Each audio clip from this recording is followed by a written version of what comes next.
Bentar. Ini sebenarnya lagi oke. Oke. In our previous meeting, kita udah discuss about last itu about lymph ya, lymph node gitu, about lymphatic system. So let's move to this one. Aduh, actually kayaknya Miss ketinggalan kabel pentap di sekolah sih. So I'm so sorry guys. Miss cuma modal mus, sedih banget deh. Kenapa baru sadar ya? Karena baru ngajar 3 hari ini sih. Oke, so Miss pakai mouse, Miss usahakan untuk bisa representatif ya. Nah, so for edema semuanya udah tahu ya edema ya, karena edema juga sudah Miss masukkan gitu ke dalam apa namanya soal yang pernah Miss berikan. Guys, besok di jam pertama dan kedua Miss pengen ada semi just like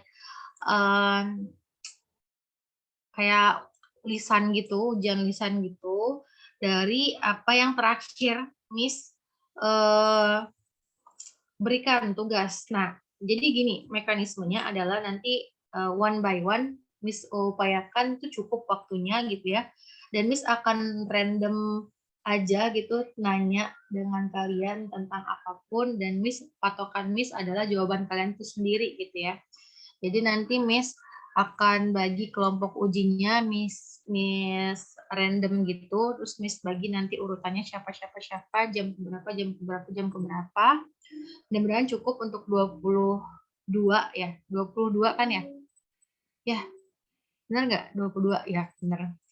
Nah, itu terkait dengan yang kemarin ya. Jadi yang kemarin itu kan di soalnya itu kita ada bahas tentang PQRS, it's about Bohr effect, terus tentang tachycardia dan lain sebagainya itu.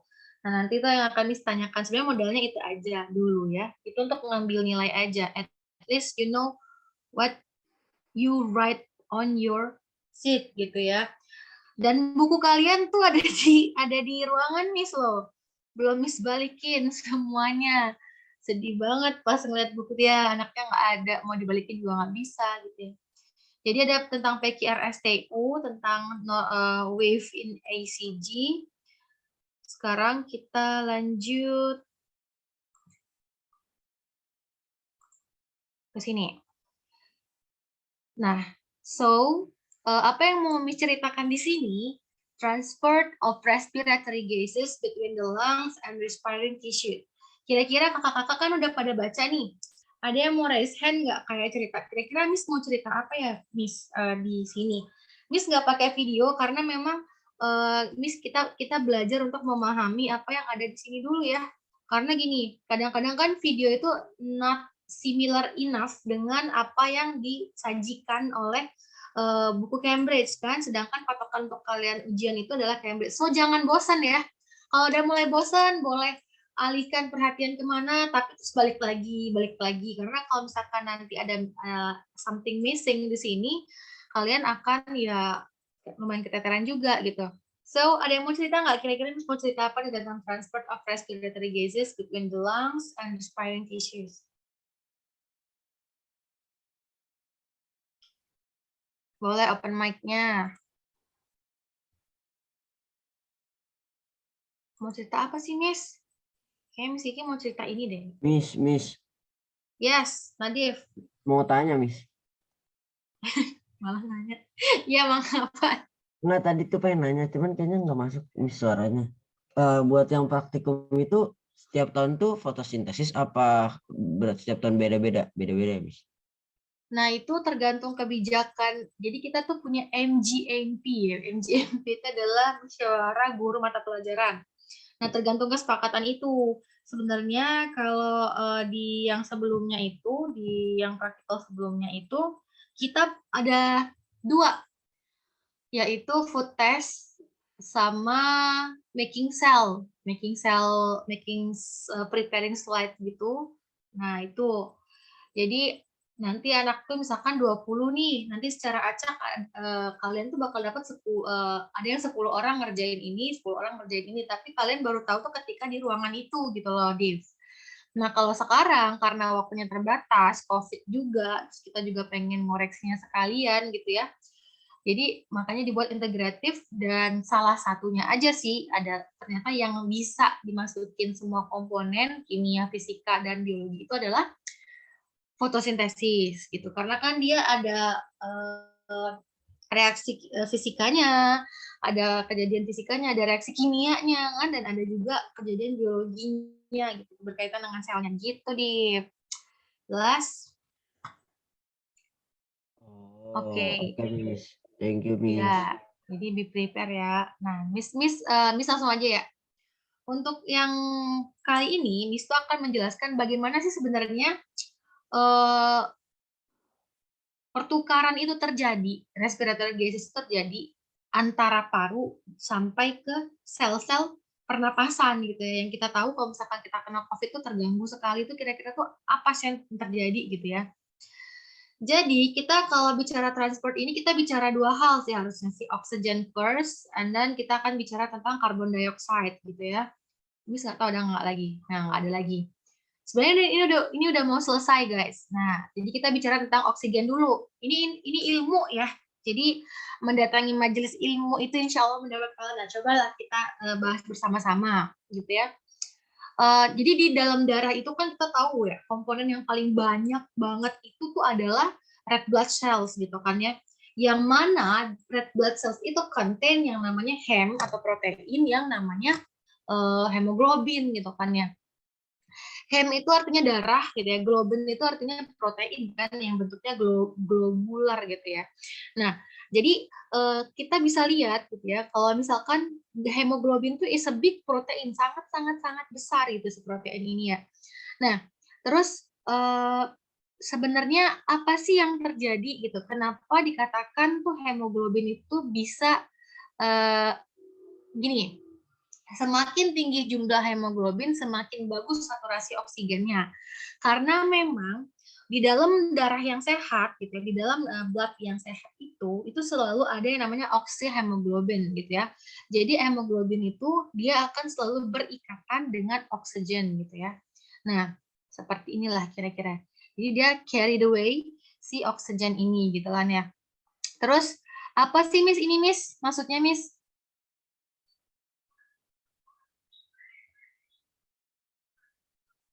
Jadi ini menunjukkan bahwasannya ya semakin banyak atau semakin tinggi saturasi oksigennya, ya berarti oksigen concentration-nya itu di dalam selnya itu banyak.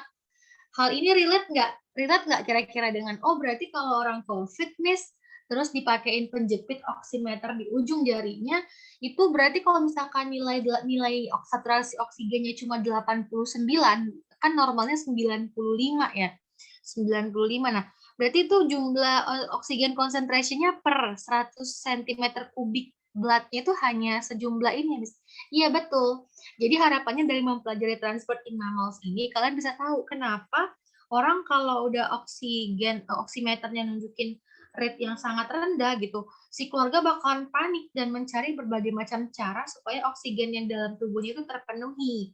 Dan biasanya indikator dari orang itu masih sel-selnya masih bisa beroperasi atau masih sehat atau misalkan sudah dekat dengan kita bilang bahasa biologinya letal ya, atau misalkan kematian gitu, itu adalah dari saturasi jumlah oksigennya juga selain dari jumlah denyut jantungnya.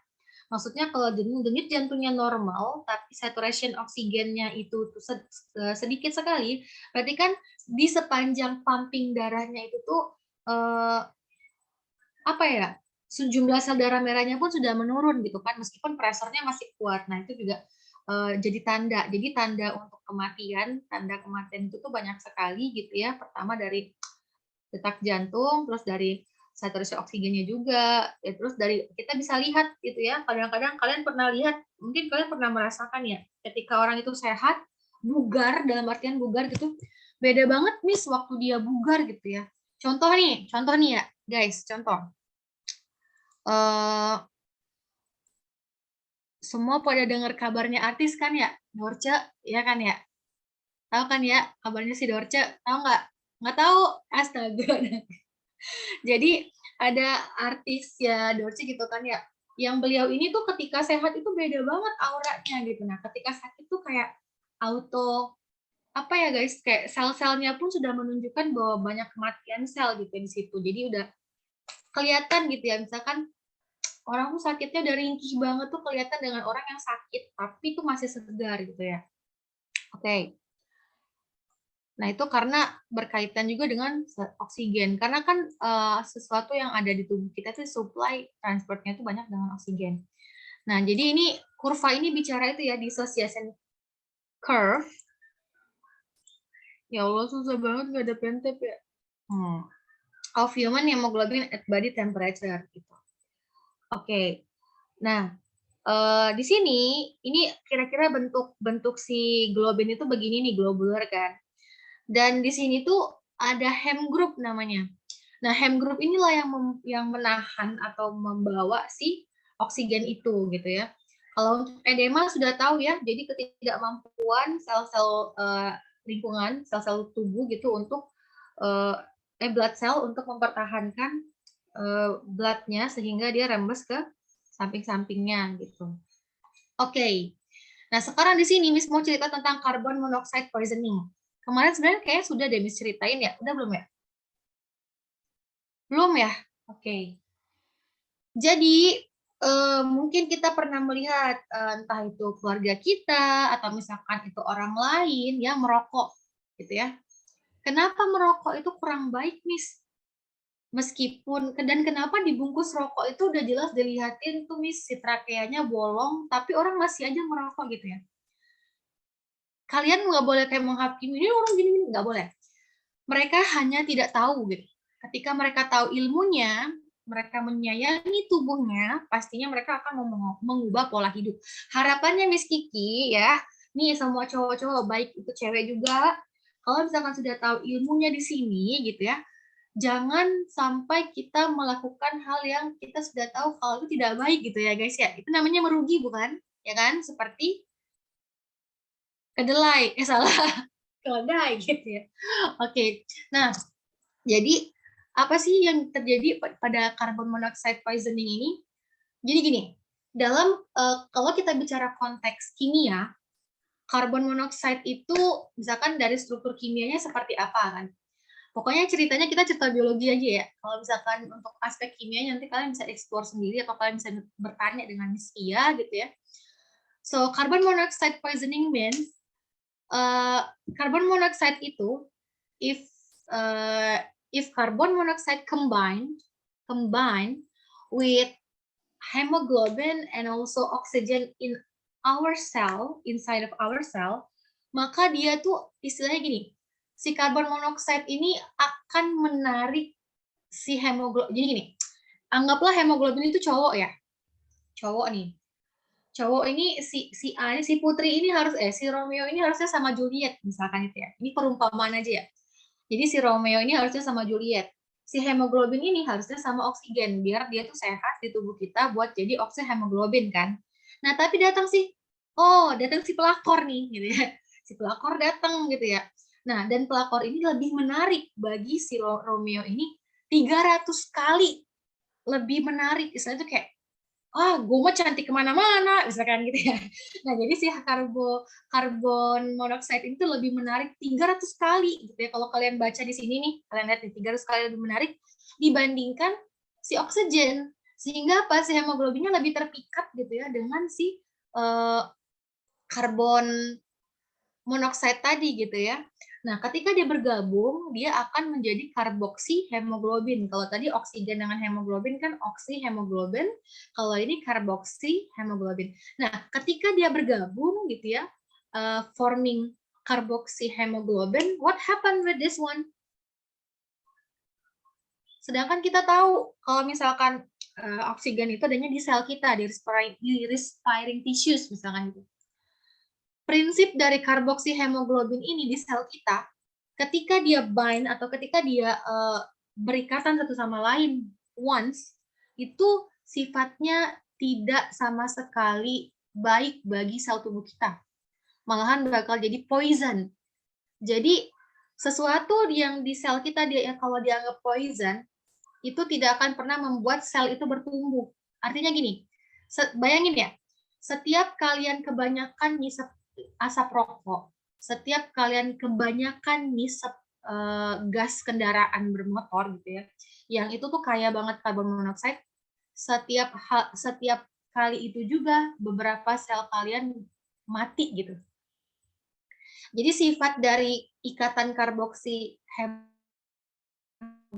itu reversible, tapi reversible artinya ketika sel ini susah sama hemoglobinnya untuk bisa lebih baik. Guys, suara Miss jelas nggak? Soalnya di sini tulisannya connection Miss unstable. Tadi putus-putus, Miss. Okay, but you got the point, right?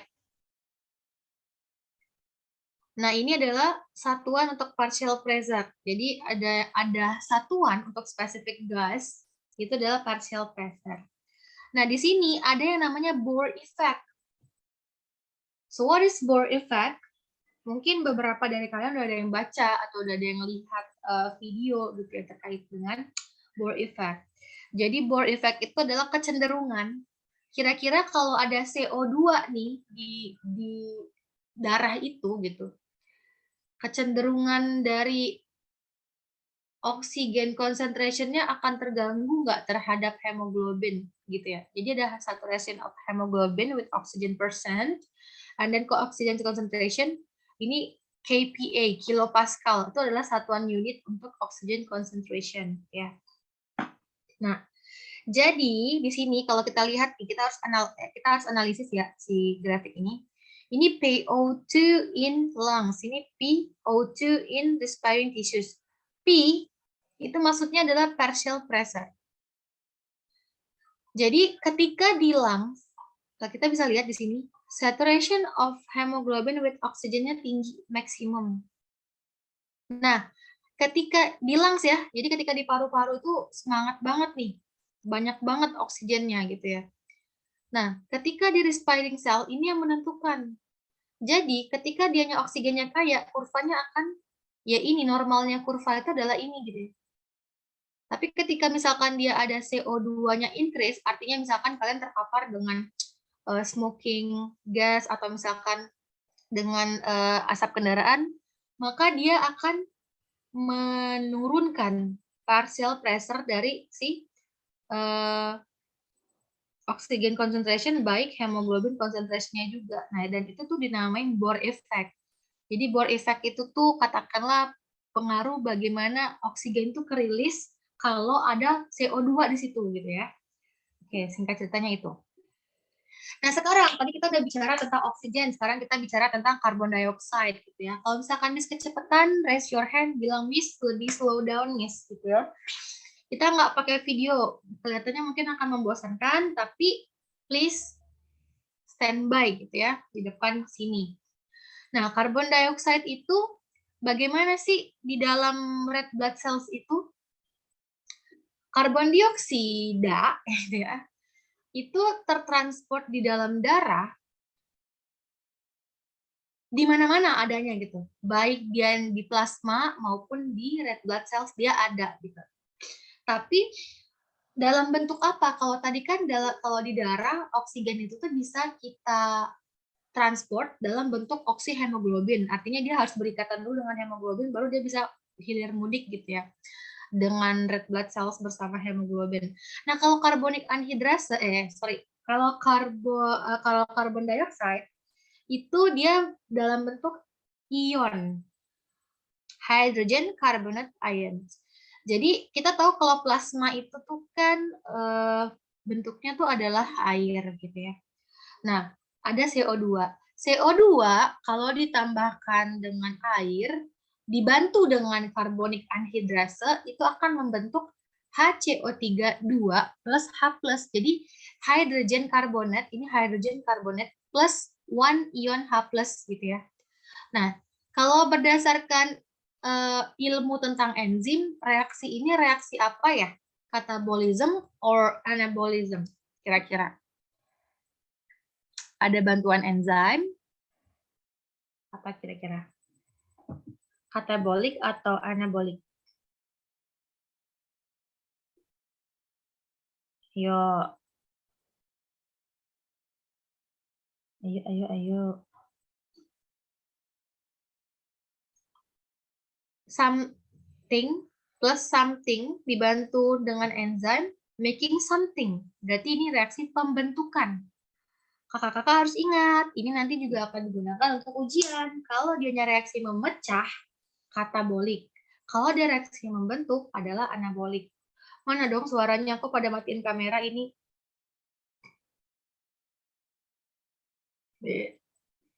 Oke. Raka mana? Tabina?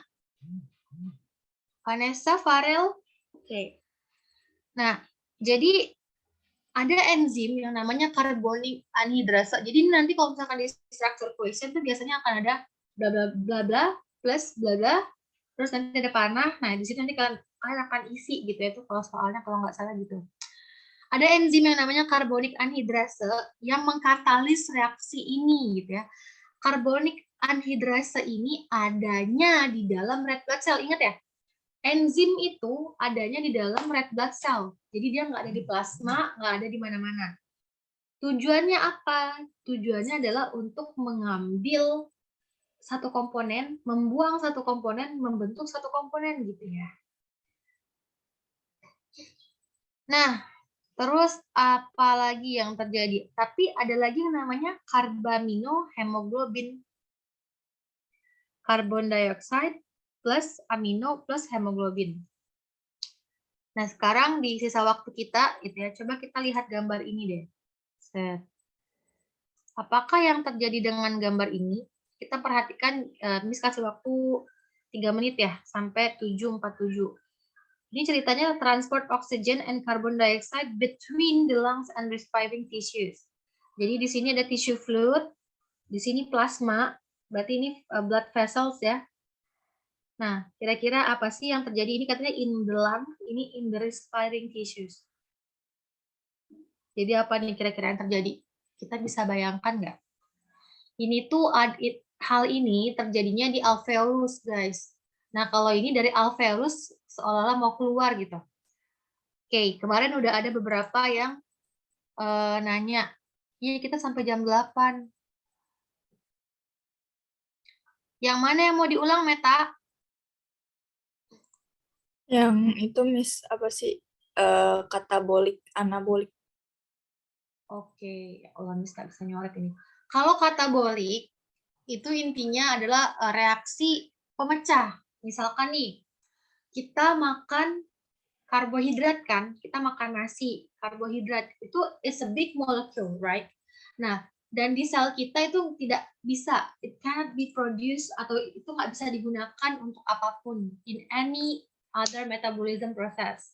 So it needs to be breakdown, jadi something gitu ya, biar bisa diolah gitu oleh sel tubuh. Nah, reaksi pemecahan, jadi satu molekul yang besar, pokoknya cirinya tuh gampang banget. Kalau dia satu hal, tanda panah dibantu dengan enzim, terus nanti jadi beberapa komponen, itu pasti katabolik atau reaksi pemecahan gitu ya.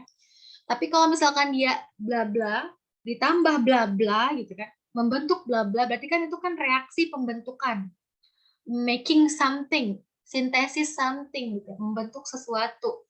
Pokoknya proses-proses yang judulnya sintesis, fotosintesis, kemosintesis itu berarti adalah proses anabolik atau katabolik?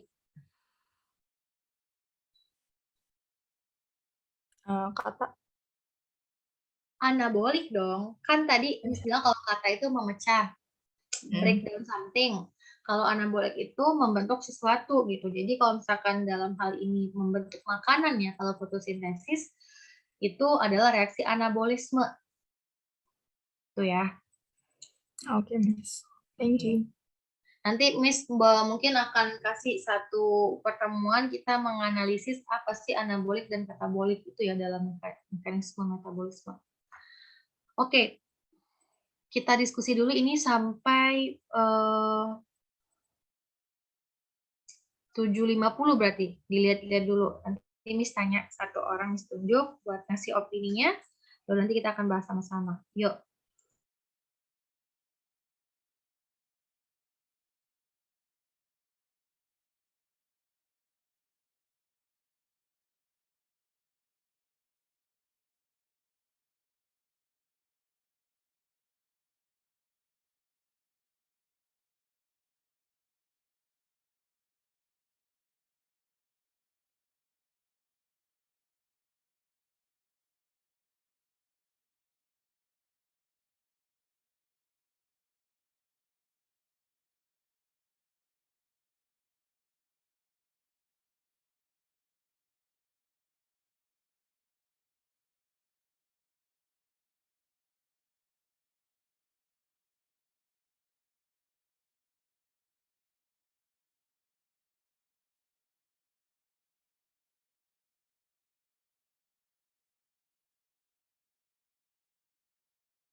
Okay, guys, time is up. Ada yang mau raise hand dan try to telling us about what this figure discussing about itu.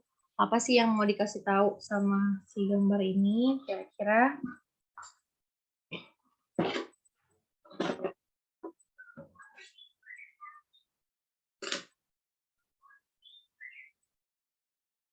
Boleh nyoba nggak? Boleh dong. Dari yang di lungs apa di respiring dulu, Miss? Di lungs dulu deh. Kan di lungs ya. Lungs kan paru-paru. Nah, itu kan apa sih namanya? Ngambil oksigen dari alveolus. Nah, di plasmanya itu tuh boleh di-annotate, Matt, kalau misalkan mau coba.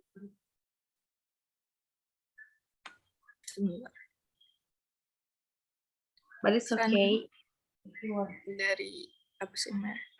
Ini plasma kan, yang ini plasma. Terus pokoknya oksigennya masuk ke sini ke hemoglobin ya. Terus pas udah di hemoglobinnya ntar nyatu gitu, apa sih namanya, ngebentuk reaksi kimia dan jadi deh hemoglobin yang reaksi ini. Nah habis itu pas udah kebentuk yang ini H plusnya mecah jadi ke sini. Terus habis itu hidrogen karbonat, ntar dia bereaksi sama ini. Makanya dikasih tanda bentar. Sama apa ini mana? Nah, gini kan, makanya dikasih tanda panah. Soalnya H plusnya pindah ke sini. Habis itu dia bereaksi deh. Nah, habis mereka bereaksi, mereka membuat air sama CO2. Nah, CO2-nya ini dia bakal pergi ke lewat mulut, lewat hidung buat jadi sisa-sisa gitu. Terus habis itu bingung, Miss. Udah, Ya. yang Dilang sudah ya. Oke, thank you Matt. Ada yang mau lanjutin? Bagus banget nih Meta penjelasannya. Oke. Ada yang mau lanjutin? Want to continue about what happened in tissue fluid? Mau nyoba dong, Miss. Kayak kenal suaranya. Iya, Beb. Lanjut, Deb. Oke. Ini sih kalau misalnya kayak kan tadi Meta udah kayak jelasin yang reaction gitu ya. Nah, kalau misalnya saya lihat tuh kayak si Bohr effect nih kayak kompetisi gitu. Jadi kan si carbon dioxide kalau misalnya kita lihat di tissue fluid itu juga bisa bisa combine bareng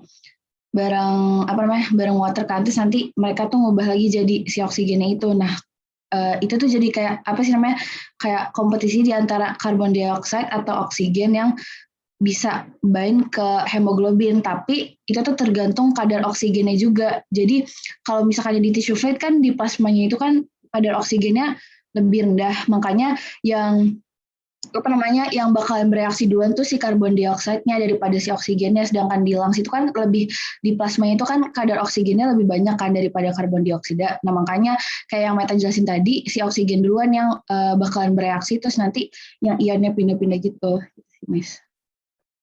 Alright, thank you, Devinda. Give applause for your friends for their explanation. Thank you, Devinda. Thank you, Meta. And now let me confirm and re-explain what happened between lungs and then in the respiring tissues. Jadi konteksnya ya, yang perlu kita pahami dulu itu apa sih ya? Orange ini itu apa? Merah ini itu apa? Merah ini apa, dan si ini tuh apa sih gitu. Tadi itu mungkin kita agak mungkin itu it's all about terms gitu ya. Jadi mungkin namanya kita juga pembelajar, baru belajar gitu. Jadi yang si bentuk seperti ini semi oval tapi dia ada sedikit gap yang di tengah ini adalah red blood cells-nya gitu ya. Red blood cells-nya gitu. Nah, apa yang ada reaksi di sini itu menunjukkan bahwasanya reaksi itu terjadinya di dalam red blood cells gitu ya, kakak-kakak. Nah, terus apa yang terjadi di sini itu adalah keadaan di tissue fluid. Apa yang ada di sini adalah air in alveoli. Nah, jadi ketika kita bahas ini, konteksnya kita pisah dulu. Berarti apa, Miss? Ini bisa jadi di capillary. Apa yang terjadi? Yang perlu kita soroti pertama adalah ini. Bahwasannya di alveolus itu, O2-nya tinggi banget. Iya, benar kan ya? Karena kan kita kan inspirasi ya, melakukan inspirasi. Bukan inspirasi apa ya? Gitu lah ya. Inspirasi dan ekspirasi gitu kan ya. Nah, itu respirasi. Nah, jadi ketika kita menghirup udara, itu kan udara yang kita ambil itu kan oksigen yang berusaha kita support ke dalam respiring tissue kita, benar nggak? Ya kan? Nah, apa yang terjadi berarti oksigennya tinggi dan di saat ini CO2-nya rendah gitu. Betul tadi seperti kata Meta gitu ya, termasuk ketika dilepaskan ini CO2-nya kemana, Miss, nanti ujung-ujungnya benar. Ketika kita menghembuskan, saat itulah CO2-nya terbuang gitu ya, ke lingkungan kembali gitu. Dan proses ini terjadi sepersekian detik lah gitu ya. Atau setiap saat kita bernafas, terus lagi kita ada nyawanya. Nah, apa yang terjadi? Jadi ini adalah alveolus, ini di dalam paru-paru ya, peredaran darah dalam paru-paru. Nah, ini adalah plasma. Di dalam plasma ada red blood cell gitu. Pertama-tama apa yang terjadi, Miss? Jadi ketika oksigen itu kita hirup, bagaimana sih caranya oksigen itu bisa masuk ke darah kok bicara darah tiba-tiba bicara ada kaitannya dengan respiration? Ya iya dong gitu ya. Ketika oksigen masuk, dia akan berdifusi atau osmosis kalau oksigen? Yuk, kalau oksigen difusi atau osmosis? Difusi. Iya, betul, Zera. Oksigen itu berdifusi. Pokoknya selain air, kalau air dia baru berosmosis. Kalau zat apapun itu berdifusi. Nah, tubuh kita tahu, oh dalam keadaan ini sel saya butuh oksigen. Sehingga oksigennya berarti kan di dalam plasma ini konsentrasinya lebih rendah, yang di sini lebih tinggi, sehingga dia move. Dia ngasih donor nih. Kita ambil oksigennya, masuk langsung berdifusi ke membran di dalam red blood cells. Terus apa yang terjadi? Miss, ketika di dalam red blood cell, Miss, kan Miss tahu, Miss, ada namanya hemoglobin ya, otomatis dia mengikat dong, Miss, gitu kan ya. Iya, bener banget, dia mengikat dan dia membentuk oksihemoglobin. Jadi ketika oksigen itu masuk, dia langsung berikatan dengan hemoglobin dan membentuk oksihemoglobin, tapi ada bonusnya plus H+, ada ion H+-nya ya. Nah, ion itu biasanya tuh kalau di dalam sel darah gitu ya, atau misalkan dalam sel-sel kita, itu bisa jadi pembawa carrier. Jadi dia bisa jadi kayak mobil gitu di dalam reaksi apapun gitu. Nah, hidrogen ini, si hidrogen lepas ini nggak berarti nggak berguna guys gitu ya. Dia akan bergabung dengan hydrogen carbonate ions yang sudah ada di dalam red blood cells itu. Dan dia nanti akan memecah HCO3 ini menjadi H2O dan CO2 gitu. Baru nanti H2O-nya keluar ke plasma, CO2-nya dikeluarkan ke alveoli. Gitu ya. Nah, itu yang terjadi di paru gitu ya. Itulah kenapa ada kita manusia itu ada systemic dan pulmonary circulation gitu ya. Itu fungsinya. Nah, terus nanti ketika dia sudah terjadi si respiring ini, apa yang terjadi nanti dia move by pumping action of the heart gitu kan. Terus apalagi yang terjadi, Miss? Nah, di sini ada tissue fluid. Kalau tissue fluid itu cairan jaringan gitu ya. Ini di respiring tissue di alveoli tadi. Nah, apa yang terjadi lagi di sini gitu? Yang terjadi di sini adalah CO2 yang ada itu berikatan dengan H2O akan menjadi dibantu dengan enzim karbonik anhidrasa akan menjadi HCO3 ini. Fungsi HCO3 ini apa? Silakan nanti dieksplor lebih lanjut. Apa sih fungsi HCO3 di dalam red blood cells gitu ya. Nah, terus ketika sudah membentuk HCO3 minus plus H+, H+-nya ini berfungsi nggak, Miss? Berfungsi.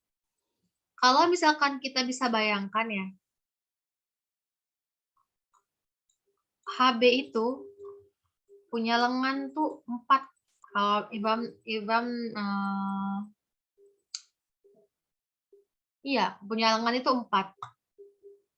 Nah, dia bisa nge-accept berarti hidrogennya tuh ada 4 gitu loh. Di satu reaksi. Jadi itu aja sih fungsinya. Jadi H itu tuh akan dibutuhkan nantinya kelak untuk membentuk oksihemoglobin. Intinya gitu aja. Makanya dia dibutuhkan. Jadi dari hasil CO2 bergabung dengan plasma ini dan menjadi HCO3 hidrogen karbonat plus H+ ini. H+ ini tuh nggak akan kemana-mana. Dia akan jadi pembantu ataupun kayak kalau misalkan di enzim, kalau kita belajar lebih jauh tentang enzim itu ada apoenzim, ada koenzim. Nah, nanti kita akan jelaskan lebih jauh. Nah, istilahnya dia jadi support sistemnya lah dari si reaksi-reaksi yang ada di dalam red blood cells itu nanti, baik untuk pembentukan oksihemoglobin maupun untuk perilisan atau pelepasan dari CO2 ketika si komponen itu sudah jadi hydrogen carbonate. Kayak gitu, guys. Nah, itu sih jam berapa sekarang? Udah habis ya jamnya ya? Oke. Sampai di sini jangan ada yang nanya dulu, nanti kita lanjutin besok ya. Kita lanjutin besok. Terima kasih untuk kehadirannya, jangan lupa absensi. Semangat dong, Nada, senyum dong. Gitu dong. Nah ya, mantap. Udah mandi belum Nada? Oke. baru bangun. Okay, guys, let us together recite Hamdalah. I'll see you guys tomorrow. Eja, senyum dong. Raka, senyum dong. Rel, senyum Rel. Oke. Sampai jumpa besok hari kembali di jam yang sama, jam sekarang. Semoga apa yang kita pelajari mendapatkan manfaat ya. Fazil, senyum dong. Oke. So, Miss akhiri. Wassalamualaikum warahmatullahi wabarakatuh. Bye. Waalaikumsalam. Thank you, Miss. Thank you, Miss. Ini ya. Ya, Miss.